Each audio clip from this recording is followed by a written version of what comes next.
1 महीने के भीतर मुझे बीवर्टन, ऑरेगन में इंटेल प्लांट के ठीक पास 12 यूनिट का एक अपार्टमेंट हाउस मिल गया। उसके मालिक जर्मनी में रहते थे। उन्हें पता ही नहीं था कि उस जगह की क्या कीमत है। यहां भी वो बस इसे बेचकर जैसे तैसे पीछा छुड़ाना चाहते थे। $4,50,000 की इमारत के लिए मैंने $2,75,000 का प्रस्ताव दिया। वो $3,00,000 में तैयार हो गए। मैंने इसे खरीदा और 2 साल तक अपने पास रखा। उसी 1031 एक्सचेंज प्रक्रिया का इस्तेमाल करते हुए हमने उस इमारत को $4,95,000 में बेच दिया और इस पैसे से फीनिक्स, एरिजोना में 30 यूनिट की अपार्टमेंट इमारत खरीद ली। हम तब तक फीनिक्स जाकर रहने लगे थे और हमें वैसे भी बेचने की जरूरत थी। जो मंदी का हाल पहले ऑरेगन बाजार का था, वही इस वक्त फीनिक्स के रियल एस्टेट मार्केट का भी था।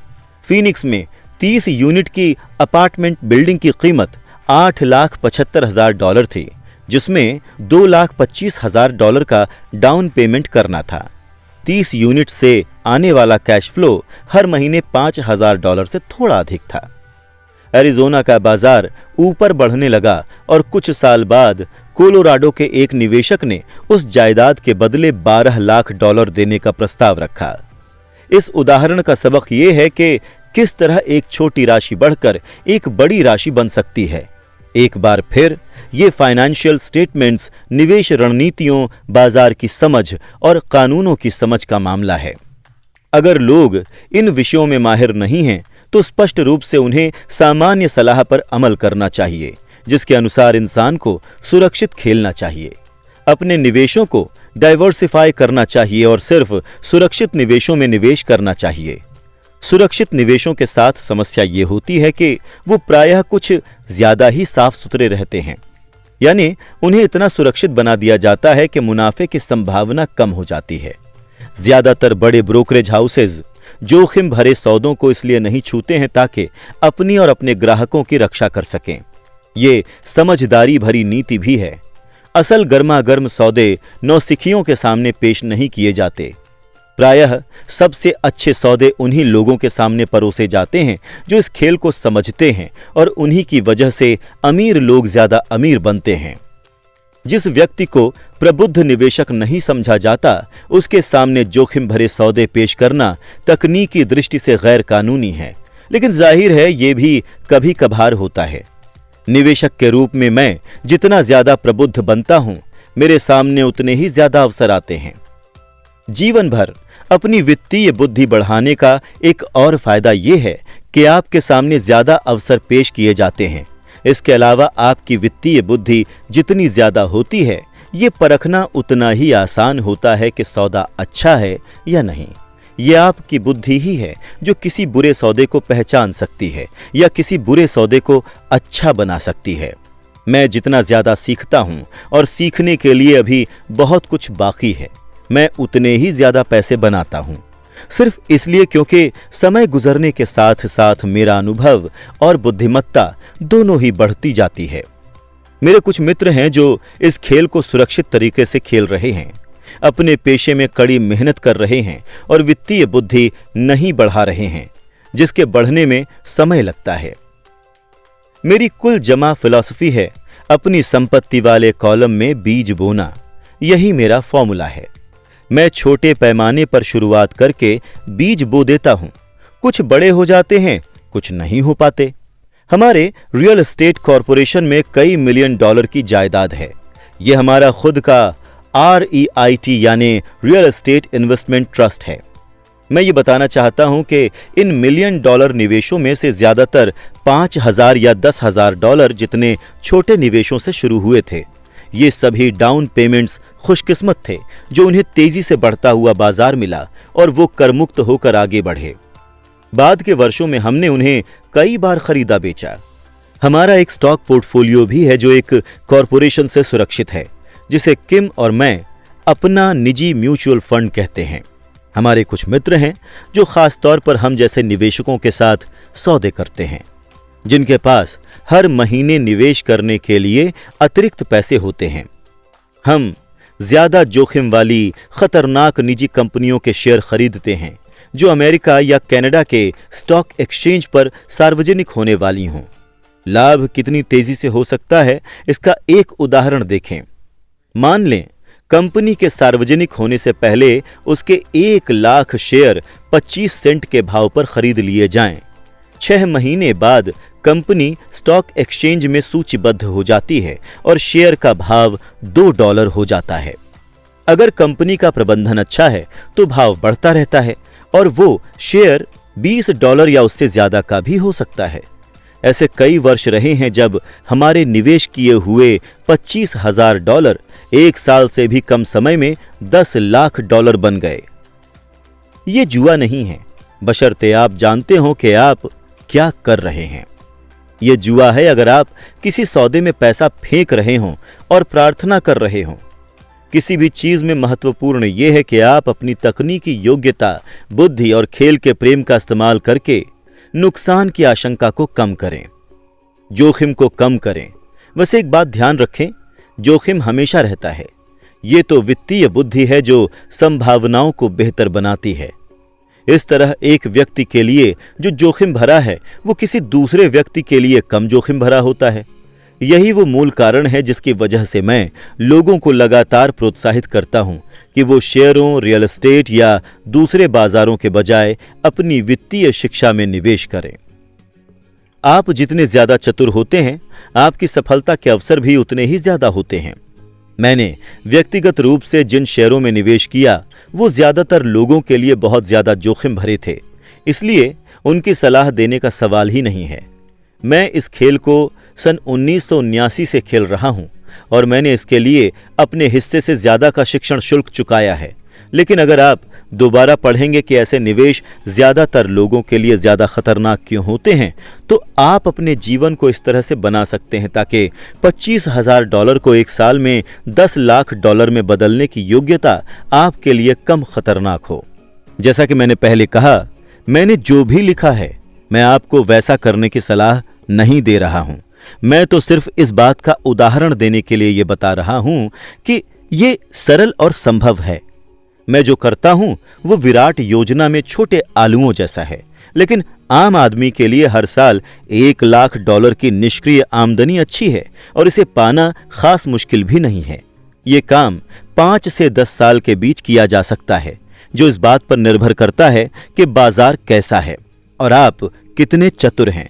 अगर आप अपने जीवन के खर्च कम रखते हैं तो $1 लाख की अतिरिक्त आय आपको सुखद लगेगी, चाहे आप काम करें या ना करें। अगर आप चाहें तो आप काम कर सकते हैं, या अगर आप चुनाव करें तो आप खाली रह सकते हैं और सरकारी टैक्स तंत्र का इस्तेमाल अपने खिलाफ करने के बजाय अपने पक्ष में कर सकते हैं। रियल एस्टेट मेरे निवेश की नींव है।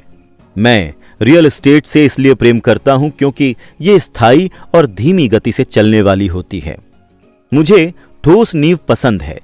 इससे मिलने वाला कैश फ्लो काफी स्थिर होता है और अगर प्रबंधन सही हो तो इसका मूल्य बढ़ने का अच्छा अवसर होता है।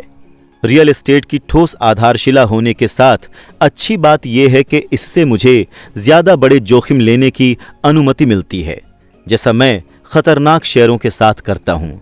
अगर मुझे शेयर बाजार में भारी मुनाफा होता है तो मैं मुनाफे पर कैपिटल गेन्स टैक्स चुकाता हूं और बचे हुए पैसे को रियल एस्टेट में निवेश करता हूं ताकि मेरी संपत्ति की नींव और ज्यादा मजबूत हो जाए।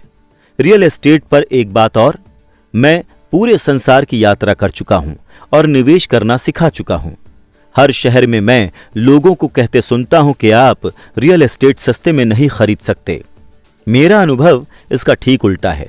न्यूयॉर्क या टोक्यो में भी शहर की बाहरी सीमा पर आकर्षक मौके होते हैं जिन्हें ज्यादातर लोग नजरअंदाज कर देते हैं।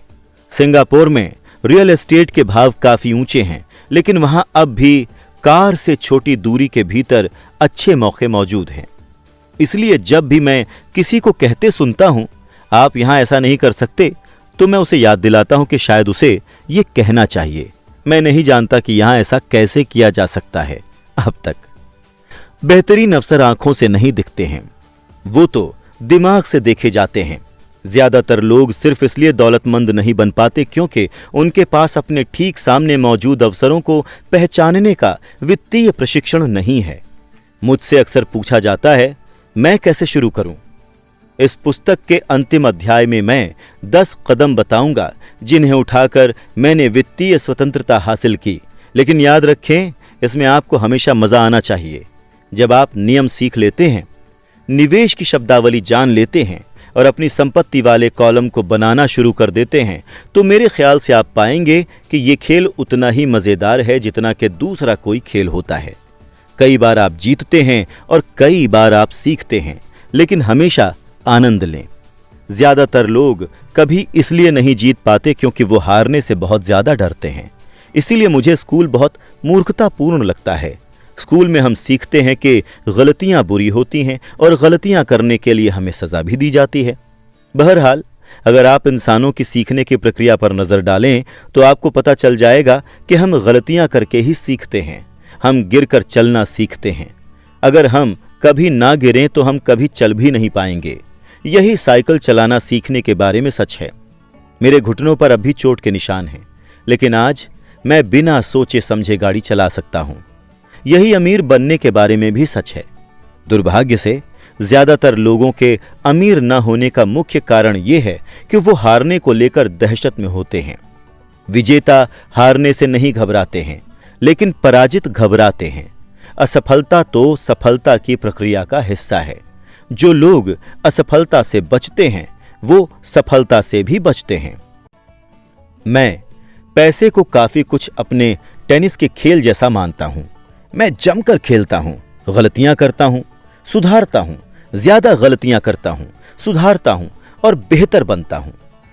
अगर मैं मैच हार जाता हूं तो मैं नेट के पास जाकर अपने विरोधी से हाथ मिलाता हूं, मुस्कुराता हूं और कहता हूं, अगले शनिवार को मिलते हैं। तो निवेशक 2 तरह के होते हैं। नंबर 1, पहला और सबसे आम प्रकार का निवेशक वो होता है जो बने बनाए निवेश खरीदता है। वो रिटेल आउटलेट जैसे real estate company, stock broker या फाइनेंशियल प्लानर के पास जाकर निवेश खरीद लेता है। ये म्यूचुअल फंड, REIT, शेयर या बॉन्ड कुछ भी हो सकता है। ये निवेश करने का साफ सुथरा और आसान तरीका है। इसकी एक उपमा वो खरीदार है जो किसी कंप्यूटर स्टोर में जाकर शेल्फ पर रखा कंप्यूटर खरीद लाता है। नंबर 2, दूसरे प्रकार का निवेशक वो होता है जो निवेश उत्पन्न करता है। ये निवेशक आमतौर पर सौदे को उसी तरह से असेंबल करता है जिस तरह से कंप्यूटर के पार्ट खरीदने वाला कंप्यूटर बनाता है। मैं कंप्यूटर के पार्ट्स को असेंबल करने के बारे में कुछ नहीं जानता, लेकिन मैं जानता हूं कि आर्थिक अवसरों के पार्ट्स को कैसे असेंबल किया जाता है, या उन लोगों को जानता हूं जो ऐसा कर सकते हैं। दूसरे प्रकार का निवेशक ज्यादा पेशेवर होता है। कई बार सारे हिस्सों को असेंबल करने में बरसों लग जाते हैं और कई बार वो कभी असेंबल नहीं हो पाते हैं। मेरे अमीर डैडी ने मुझे दूसरे प्रकार का निवेशक बनने के लिए प्रोत्साहित किया था। यह सीखना महत्वपूर्ण है कि पार्ट्स को एक साथ असेंबल कैसे किया जाए, क्योंकि यहीं पर भारी जीत का मौका होता है। लेकिन अगर लहरें आपके खिलाफ हो जाएं तो कई बार भारी नुकसान की आशंका भी होती है। अगर आप दूसरे प्रकार के निवेशक बनना चाहते हैं तो आपको 3 मुख्य योग्यताएं विकसित करने की जरूरत है। पहली, कोई ऐसा अवसर खोजें जिसे बाकी सभी ने नजरअंदाज कर दिया है। आप अपने दिमाग से वो देख लेते हैं जो दूसरे लोग अपनी आंखों से नहीं देख पाते। मिसाल के तौर पर मेरे एक मित्र ने एक पुराना खस्ताहाल मकान खरीदा। ये भुतहा दिखता था। हर कोई इस बात पर हैरान हो रहा था कि उसने इसे क्यों खरीदा। हमने जो नहीं देखा और जो उसने देख लिया वो ये था कि उस मकान के साथ 4 खाली प्लॉट भी मिल रहे थे। उसे ये बात टाइटल कंपनी जाने के बाद पता चली थी। मकान खरीदने के बाद उसने मकान तुड़वा दिया और 5 प्लॉट एक बिल्डर को बेच दिए। उसे अपने निवेश से 3 गुना ज्यादा कीमत मिली। 2 महीने की मेहनत के बदले उसने $75,000 कमा लिए। ये बहुत बड़ी रकम तो नहीं है, लेकिन निश्चित रूप से ये न्यूनतम तनख्वाह को तो हरा ही देती है और ये तकनीकी दृष्टि से कठिन भी नहीं है। दूसरी, पैसे जुटाना। आम आदमी पैसे जुटाने के लिए सिर्फ बैंक तक जाता है, मगर दूसरे प्रकार के निवेशक को यह पता होना चाहिए कि पूंजी कैसे जुटाई जाती है और बैंक जाए बिना कितने तरीकों से पैसे की व्यवस्था की जा सकती है। शुरुआत में ही मैंने सीख लिया था कि बैंक से कर्ज लिए बिना मकान कैसे खरीदे जाते हैं। मकान खोजने के बजाय पैसे जुटाने की योग्यता सीखना मेरे लिए बेशकीमती साबित हुआ। अक्सर मैं लोगों के मुंह से सुनता हूं, बैंक मुझे कर्ज नहीं दे रहा है या मेरे पास इसे खरीदने के पैसे नहीं हैं। अगर आप दूसरे प्रकार के निवेशक बनना चाहते हैं तो आपको ये सीखने की जरूरत है कि उस बाधा को दूर कैसे करें जिसके सामने आने पर ज्यादातर लोग रुक जाते हैं। दूसरे शब्दों में, ज्यादातर लोग सिर्फ इसलिए सौदा नहीं कर पाते हैं क्योंकि उनके पास पैसा नहीं होता। अगर आप इस बाधा को पार कर सके तो आप उन लोगों से लाखों डॉलर आगे होंगे जो ये योग्यताएं नहीं सीखते हैं। ऐसे मौके रहे हैं जब मैंने कोई मकान, शेयर या अपार्टमेंट बिल्डिंग खरीद ली, हालांकि मेरे बैंक में एक धेला भी नहीं था। मैंने एक बार एक अपार्टमेंट हाउस $1.2 मिलियन में खरीदा। मैंने विक्रेता और क्रेता का लिखित अनुबंध करके इसे पक्का कर लिया। फिर मैंने 1 लाख का बयाना उधार लिया जिससे मुझे बाकी पैसा इकट्ठा करने के लिए 90 दिन का समय मिल गया। मैंने ऐसा क्यों किया? सिर्फ इसलिए क्योंकि मैं जानता था कि उस मकान की असली कीमत $2 मिलियन थी। दरअसल पूरा पैसा इकट्ठा करने की नौबत ही नहीं आई। इसके बजाय जिस व्यक्ति ने $1 लाख उधार दिए थे उसने मुझे सौदा खोजने के बदले $50,000 दिए, मेरी जगह पर आ गया और मैं उस सौदे से बाहर हो गया। इस काम में लगा कुल समय 3 दिन।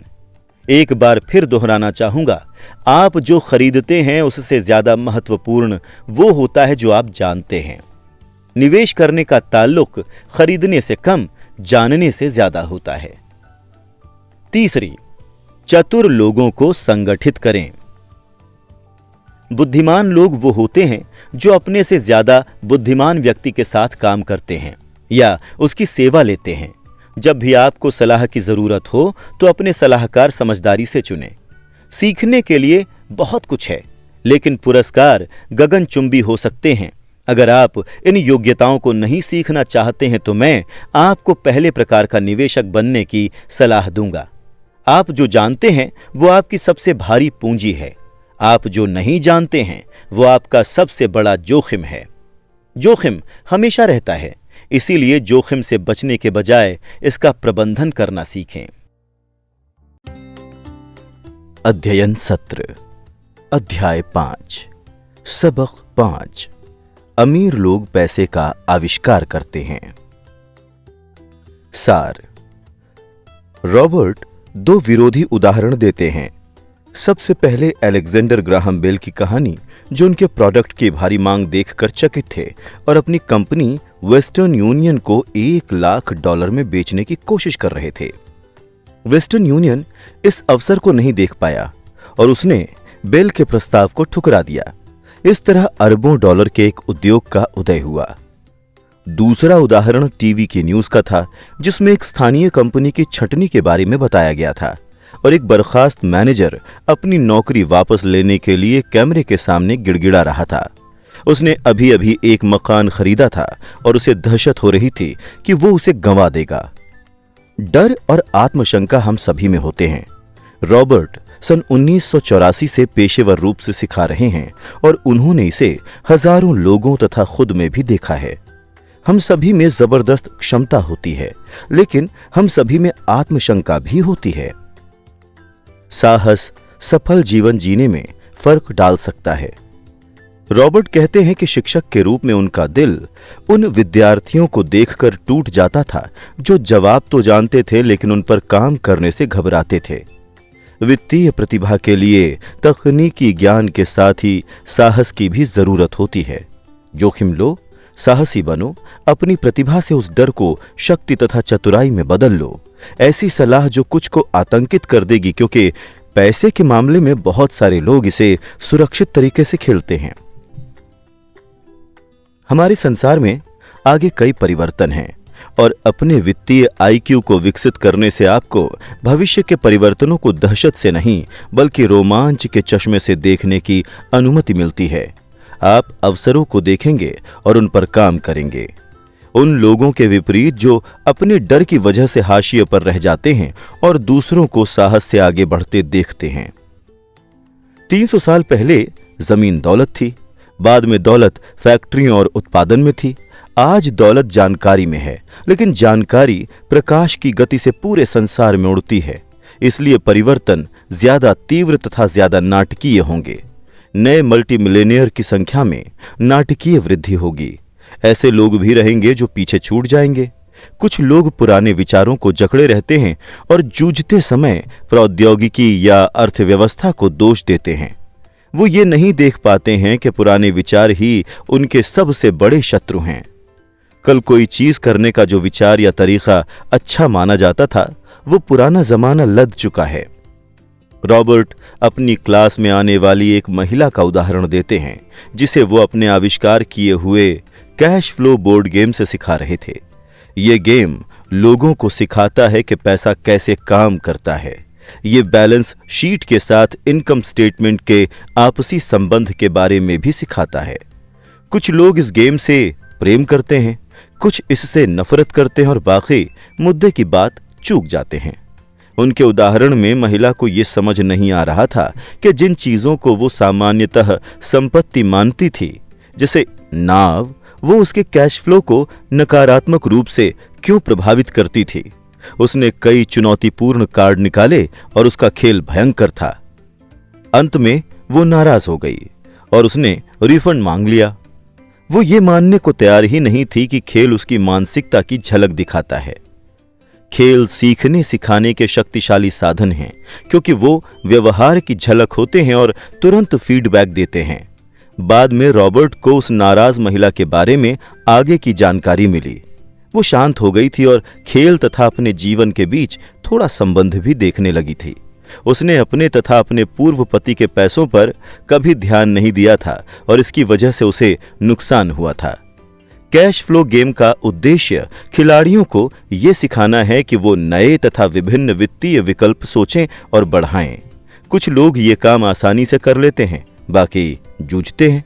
जिनका वित्तीय मस्तिष्क सृजनात्मक होता है, वो सबसे तेजी से चूहा दौड़ से बाहर निकल जाते हैं। इस खेल को खेलने वाले कुछ लोगों के पास बहुत सा पैसा होता है, लेकिन उन्हें यह समझ नहीं आता कि वो उसका क्या करें। ये जीवन में भी सच है। इस खेल को खेलने वाले कुछ लोग शिकायत करते हैं कि उन्हें सही कार्ड नहीं मिल रहे हैं और वो वहां बस बैठे रहते हैं।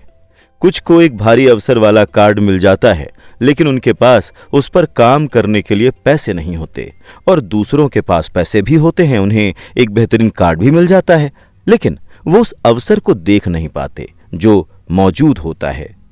ये सारे व्यवहार असल जीवन में भी होते हैं। वित्तीय बुद्धि का मतलब है ज्यादा विकल्प होना, अवसर उत्पन्न करने वाले तरीके सोचना या स्थितियों को इस तरह बदलना ताकि वो आपके पक्ष में काम करें। भाग्य को बनाया जाता है, इसलिए जाकर अपना भाग्य बनाएं। पैसा जो असली नहीं होता, बल्कि सिर्फ वो होता है जिसे मानने के लिए हम सहमत होते हैं। हमारी सबसे बड़ी संपत्ति नहीं है। हमारी सबसे बड़ी संपत्ति तो हमारा मस्तिष्क है। इसे अच्छी तरह से प्रशिक्षित करें। विचारों और अनुबंधों के दम पर ही करोड़ों डॉलर कमाए जा सकते हैं। हर महीने थोड़े पैसे बचाना एक दमदार विचार है, लेकिन इससे आप वास्तविकता के प्रति अंधे हो सकते हैं और विकास के ज्यादा महत्वपूर्ण अवसरों को चूक सकते हैं।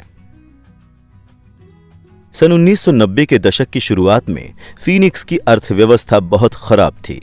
रॉबर्ट और उनकी पत्नी किम ने रियल एस्टेट में निवेश करके इसका लाभ उठाया था, लेकिन एक उदाहरण दिया कि उन्होंने $75,000 मूल्य का एक घर $20,000 में खरीद लिया, जिसके डाउन पेमेंट के लिए उन्होंने एक मित्र से $200 के ब्याज पर $2,000 उधार लिए। जब खरीद अंतिम रूप ले रही थी तो उन्होंने एक विज्ञापन दिया जिसमें $75,000 के मकान को केवल $60,000 में बेचने का प्रस्ताव रखा था, और वो भी बगैर किसी डाउन पेमेंट के।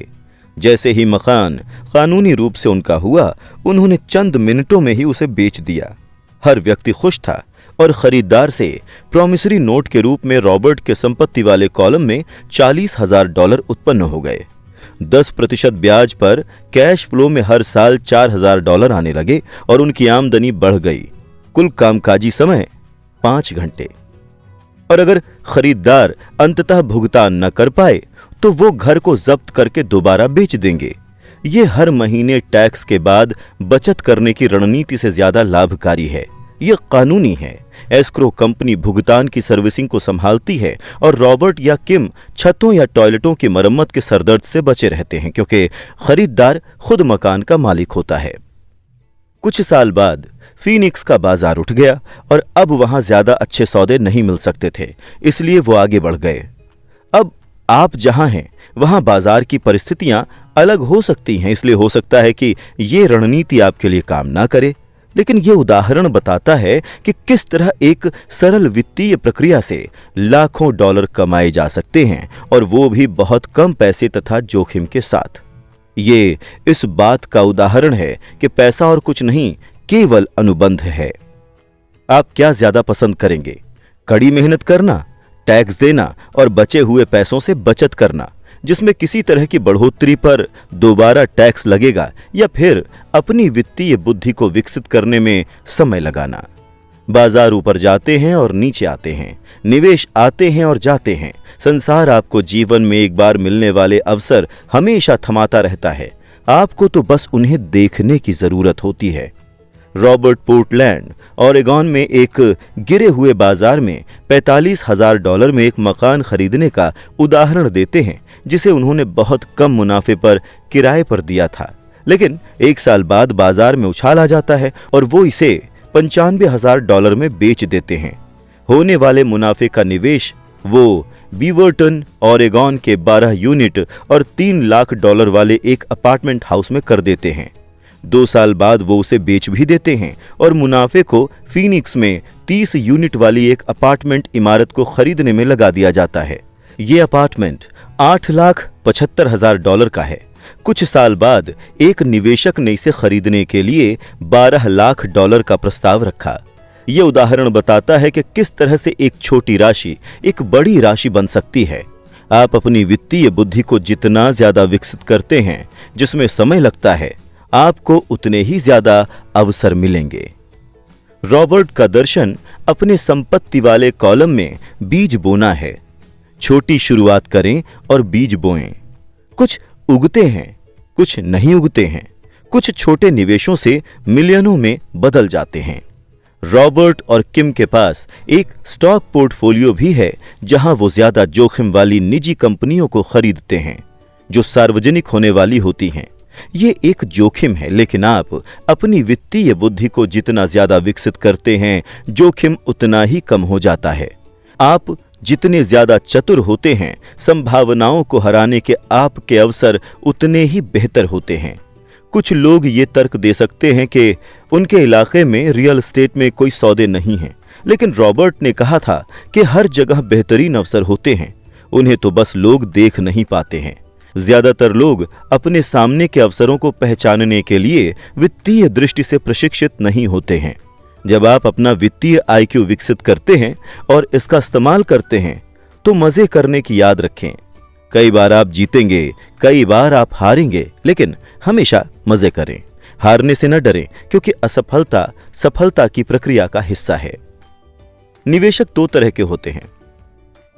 पहले, जो किसी रिटेल आउटलेट से पैकेज्ड निवेश खरीदते हैं, जैसे वित्तीय नियोजक, और दूसरे जो निवेशों का सृजन करते हैं। इन्हें पेशेवर निवेशक भी कहा जाता है। अगर आप दूसरी तरह के निवेशक बनना चाहते हैं, तो आपको 3 मुख्य योग्यताएं विकसित करनी चाहिए। पहली, उन अवसरों को खोजें जिन्हें बाकी हर व्यक्ति नहीं देख पाया है। दूसरी, पैसे उगाहें। और तीसरी, चतुर लोगों को साथ रखें और अपने से ज्यादा बुद्धिमान लोगों को नौकरी पर रखें। जोखिम हमेशा रहता है, इसलिए आपको इससे कतराने के बजाय इसका प्रबंधन करना सीखना चाहिए। बाएं गोलार्ध का पल। चतुराई से और सही समय पर निवेश करके छोटी राशि को बड़ी राशियों में बदला जा सकता है। दाएं गोलार्ध का पल। रॉबर्ट हमेशा वयस्क विद्यार्थियों को सिखाते हैं कि खेल उन्हें ये बताते हैं कि वो क्या जानते हैं और उन्हें क्या सीखने की जरूरत है। इससे भी ज्यादा महत्वपूर्ण बात, खेल व्यवहार को परिलक्षित करते हैं, वो त्वरित फीडबैक सिस्टम होते हैं। शिक्षक की तरह लेक्चर देने के बजाय खेल आपको एक व्यक्तिगत लेक्चर दे रहा है जो सिर्फ आपके लिए ही है। अवचेतन पल।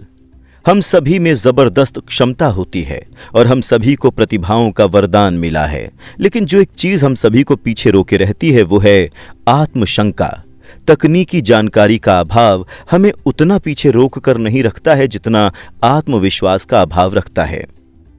रॉबर्ट क्या कह रहे थे? अब सोच विचार करने का समय है। खुद से पूछें, रॉबर्ट इस उद्धरण में क्या कह रहे हैं और वो ऐसा क्यों कहते हैं? इस खंड में आपको रॉबर्ट के साथ सहमत या असहमत होने की जरूरत नहीं है। लक्ष्य तो ये समझना है कि रॉबर्ट क्या कह रहे हैं। याद रखें, यह पाठ्यक्रम सहयोगी और समर्थक बनने के लिए तैयार किया गया है। दो दिमाग एक से बेहतर होते हैं। अगर आप रॉबर्ट की कही बात को नहीं समझ पाते हैं तो संकोच ना करें, समझने में मदद मांगें। हर उद्धरण पर बातचीत करने का समय निकालें जब तक कि आप इसे समझ ना लें। प्रायः असल संसार में स्मार्ट लोग आगे नहीं निकलते हैं, बल्कि साहसी लोग आगे निकलते हैं। शिक्षक के रूप में मैंने पहचाना कि बहुत ज्यादा डर और अपनी क्षमताओं पर शंका ही इंसान की प्रतिभा के सबसे बड़े दुश्मन होते हैं।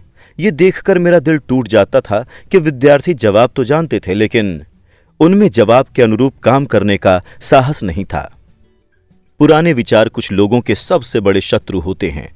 ये विचार शत्रु इसलिए होते हैं क्योंकि उन्हें ये बात पता ही नहीं होती कि जिस पुराने जमाने में वो विचार या कार्यशैली अच्छी थी, वो पुराना जमाना अब जा चुका है। अमीर लोग अक्सर सृजनात्मक होते हैं और सुविचारित जोखिम लेते हैं। आप अपनी वित्तीय बुद्धि को क्यों बढ़ाना चाहते हैं? क्योंकि आप ऐसे व्यक्ति बनना चाहते हैं जो अपनी किस्मत खुद बनाता है। हम सभी के पास जो सबसे शक्तिशाली संपत्ति है वो है हमारा मस्तिष्क। अगर इसे अच्छी तरह से प्रशिक्षित किया जाता है तो ये लगभग तुरंत ही भारी दौलत का सृजन कर सकता है। अप्रशिक्षित मस्तिष्क भारी गरीबी भी उत्पन्न कर सकता है जो किसी परिवार को सीढ़ियों तक दमित रख सकती है। अगर अवसर बहुत ही ज्यादा जटिल है और मैं निवेश को नहीं समझ पाता हूं तो मैं इसे नहीं करता। वित्तीय दृष्टि से अच्छा प्रदर्शन करने के लिए आपको बस आसान गणित और सहज बोध की ही जरूरत होती है। सुरक्षित निवेशों के साथ समस्या ये है कि वो अक्सर कुछ ज्यादा ही साफ सुथरे होते हैं, यानी वो इतने सुरक्षित बना दिए जाते हैं कि लाभ कम हो जाता है। अगर आप ये जानते हैं कि आप क्या कर रहे हैं तो ये जुआ नहीं है। ये जुआ तब है जब आप किसी सौदे में बस पैसा लगाकर प्रार्थना कर रहे हों। महान अवसर आंखों से नहीं देखे जाते हैं, वो आपके मस्तिष्क से देखे जाते हैं। आप जो जानते हैं वो आपकी सबसे बड़ी दौलत है। आप जो नहीं जानते हैं वो आपका सबसे बड़ा जोखिम है। अतिरिक्त प्रश्न। अब इस अध्याय में रॉबर्ट की कही बातों की समझ के साथ इसमें बताई कहानियों को खुद पर और अपने जीवन पर लागू करने का समय है।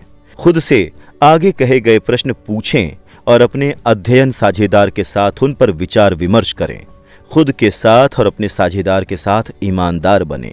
आप जो जवाब दे रहे हैं, अगर उनमें से कुछ आपको पसंद नहीं आते हैं तो खुद से पूछें कि क्या आप बदलने के लिए तैयार हैं। अपने विचारों तथा मानसिकता को बदलने की चुनौती को स्वीकार करें। पहला सवाल। रॉबर्ट कहते हैं कि तकनीकी जानकारी के बजाय आत्मविश्वास का अभाव हमें ज्यादा पीछे रोक कर रखता है। आपके या किसी दूसरे के जीवन में क्या कोई उदाहरण है जहां आत्मशंका किसी भारी अवसर की राह में आड़े आई हो? सवाल नंबर 2। कुछ लोगों के पास ढेर सारा पैसा होता है, लेकिन इसके बावजूद वो वित्तीय दृष्टि से आगे नहीं निकल पाते। ऐसा क्यों होता है? सवाल नंबर 3। अब जब आपने अपनी खुद की वित्तीय बुद्धि विकसित कर ली है तो इसने ज्यादा आसानी से यह देखने में आपकी कैसे मदद की है कि क्या कोई सौदा अच्छा है? सवाल नंबर 4। रॉबर्ट का दर्शन अपने संपत्ति वाले कॉलम के भीतर बीज बोना है, छोटी शुरुआत करना है और यह देखना है कि क्या यह बढ़ती है। आप इस समय अपनी संपत्ति वाले कॉलम में कैसे बीज बो रहे हैं? अगर आप नहीं बो रहे हैं तो आप शुरुआत करने के लिए क्या कर सकते हैं? रॉबर्ट 2 तरह के निवेशकों की सूची देते हैं जो पैकेज्ड निवेश खरीदते हैं और जो निवेशों का सृजन करते हैं। आप किस तरह के निवेशक हैं? क्या आप इसी तरह के निवेशक बनना चाहते हैं? आपने असफलता के डर को अपने जीवन में किस तरह काम करते देखा है और इसने आपको अवसरों का लाभ लेने से किस तरह से रोका था? आप भविष्य में उस डर पर विजय पाने के लिए क्या कर सकते हैं?